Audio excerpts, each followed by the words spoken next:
Проактивно доброволчество е проект, реализиран от Сдружение Дамско иновативно ателие Дива, град Варна през периода 1 септември 2013 г. 31 март 2014 г. Проектът се реализира с финансовата помощ на Национален център Европейски младежки програми и инициативи по Националната програма за младежта 2011 г. 2015 г. Какво според вас е доброволчество? По принцип доброволчество е да направиш нещо добро или да дариш, в смисъл дарял съм кръв и тем подобни. Много работи съм дарял. Доброволчеството е нещо добро да направиш, според мен. И доброволчеството е знак на добра воля някакъв. Под различна форма, няма значение. Проект Проактивно доброволчество има за цел развитие и утвърждаване на доброволчеството като ценност в гражданското общество. Информираност сред местната общественост относно същността на доброволчеството и доброволния труд. Пречупване на стереотипи, свързани с доброволността и неговото грешно възприемане. Стимулиране на самоинициативността на младите хора за организиране и осъществяване на доброволчески инициативи. Цел е младите хора посредством доброволческа дейност да се докоснат до различни сфери, да развият различни компетенции, да осъзнаят придобитите умения и знания, което да им помогне да разберат себе си и това, което искат и желаят да учат и да се занимават в бъдеще като професия и реализация. Доброволчество. Да. Какво разбирате по доброволчество? Какво разбирам? Добро желание, добро сърце, възможности. Някога участвала ли сте в Да, разбира се, да. Сега не мога да се седя. Смятате ли, че българина е готов да помогне безплатно? Мисля, че да. А би ли приел чужда помощ? Разбира се, защо не? Ако е от сърце. Доброволчеството това е процес, в който един човек помага на други хора или на цяла общност безвъзмездно, без да получава за това някакво заплащане, само с цел да допринесе за развитието на тази идея, която е заложена преди това. Доброволчеството, ако трябва да го пиша с няколко думи, е топлота, взаимопомощ, усмивка и ако можеш да направиш деня на всеки един по-добър, защо да не го направиш? Докато работихме усилено и се забавлявахме, разбрахме, че Извършвайки доброволческа дейност, се зареждаме с енергия. По-добре е да правим повече неща за другите. Включвайки се в доброволчески дейности, ние се развиваме. Когато сме естествени, отворени към новото и света, човечни, приемаме нещата каквито са и продължаваме напред. Умът ни работи постоянно и няма начин да се чувстваме нещастни. Осъзнаваме собствената си ценност, когато не очакваме нищо в замяна на актовете на доброта. Нещо повече, усещаме истинско удовлетворение от себе си. всички хора трябва да се чувстват щастливи, но щастието е неизменно, по-голямо, когато помагаш на другите или правиш нещо неочаквано за тях. Не само когато им даваш подаръци или им организираш партията, но когато им даваш знания и ги правиш много силни. Разбрахме, че трябва да използваме всеки момент да направим нещо радостно и добро, да виждаме всяко предизвикателство като възможност да израстем духовно. Прекрасно е да превърнем всеки един миг в голяма радост. Това да бъдеш добросърдечен, да правиш добрини за хората, само желайки тяхната усмивка, тяхното добро състояние, без да очакваш нещо в замяна. И това просто да проявиш, да направиш нещо, да свършиш дори най-обикновената работа.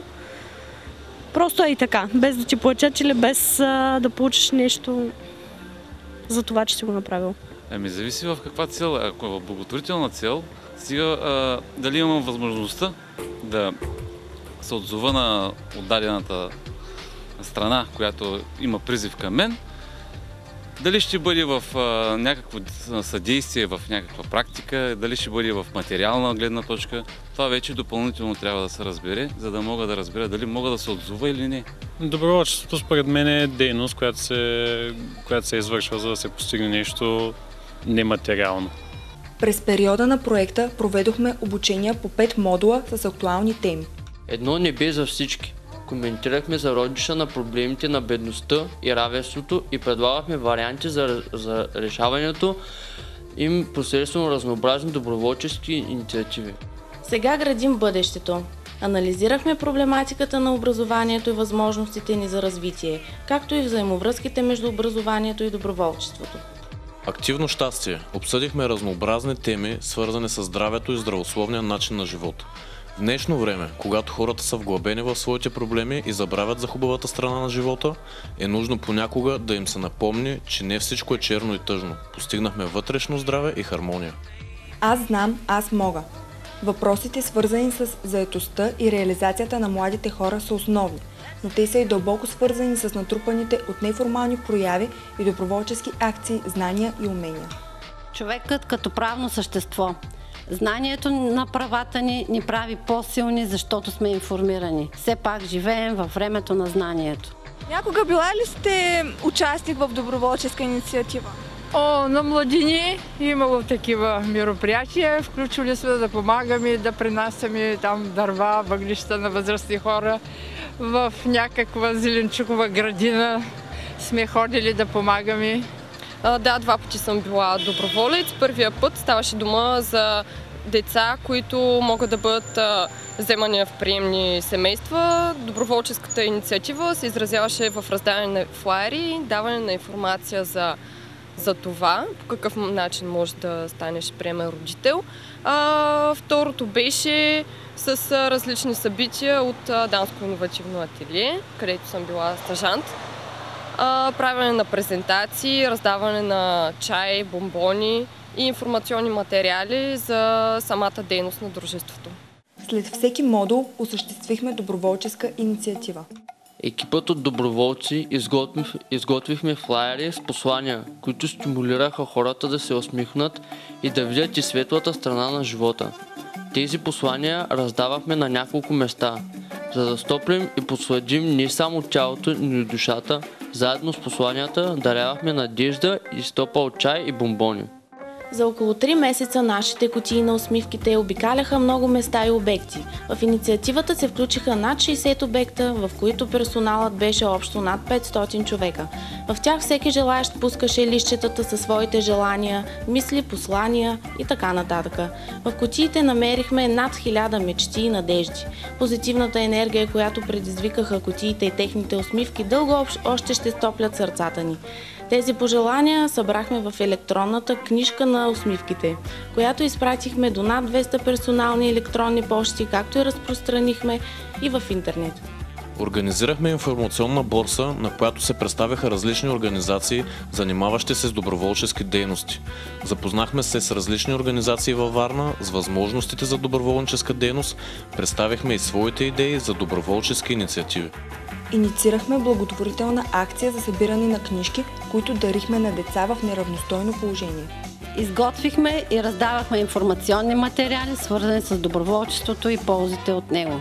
Организирахме проучване за информираността на младите хора относно техните права и задължения.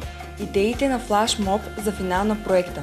Сърце, което топти завинаги с импулсите на доброто. В централната част на Варна. Там пред младите хора, за да ги предизвикаме да останат с емоцията и енергията на отговорността за доброто бъдеще на България. 5 прости правила за щастие. Първо, не забравяй да общуваш с близките си.